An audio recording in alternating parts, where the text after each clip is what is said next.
All right, we've got King Size back on the couch. We've got Benjamin on lead vocals and banjo, Marty on bass and backup vocals, and Ed on mandolin. So how did King Size Bluegrass first come together? What's the story of how you guys all met? Well, I started this band. It was actually a different band about 5 years ago. And I actually met Marty because our bass player moved out to Tulsa. And he just kind of picked up bass and ran with it. And he's not really a bass player, but he's been doing a really, really good job at it. And then a couple years ago, or was it last year, I put out an ad because I was looking for a mandolin player for the band on Facebook.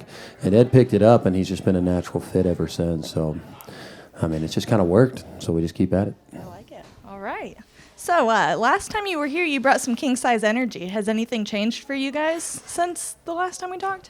Not really. I mean, I'll say it'll be probably even more with the bass here. That's why one of the reasons we wanted to bring him out, because he has a lot to what we do, you know. So, you know, you get a mandolin and a banjo on stage together for too long, people start getting annoyed. I mean, I do when I'm playing it. So. All right. So, do you guys? What's a night that you guys were on the road that started completely normal but ended absolutely unforgettable? Do you guys have any crazy stories that you want to share? We haven't really hit the road as a band too much. I want to hear about 2 years ago here. A couple years back, and we played this really cool show for New Year's Eve with the Spook Lights. We opened up for them. Yep, I was here for that. Yeah, and that one was crazy. Just because it's hard not to have a crazy night when the Spook Lights are playing music. But, you know, we put on a great show, and then they came out and put on a great show. And it was my wife and I's first New Year's of our first son being alive, so it was pretty fun. So,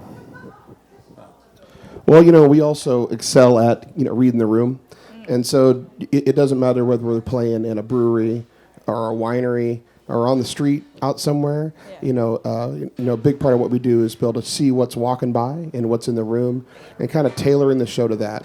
I know a couple years ago we were out in Illinois, and, you know, we had, you know, random people walking by, and we just kept pulling stuff out, and they were all blown away that these, you know, two guys playing bluegrass were also doing all these other styles. So it's really fun being able to be versatile and to work for the right thing in the room. We love a band that can adjust and read the room. All right. Is there a certain town or place that feels like it shaped your sound in some way?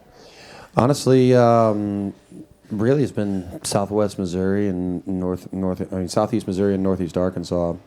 A lot of it. I mean, we kind of started playing down here. There's another brewery up the road a couple hours from here called Wages Brewing Company up in West Plains, and you know, that place in particular, just the people that show up to there are a lot like the people here. They love good music, and it doesn't really matter what costume it's wearing.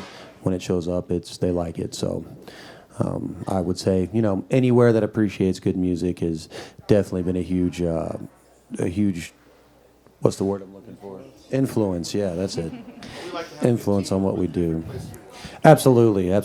Anywhere that we can work with and, you know that when we show up, we're going to have a good time. It's definitely high up on that list. So that's great. Okay. So you guys just released a single called Trouble back in February. There's a lot of emotion packed into that song. Yeah. What was going on in your world when that song came to life?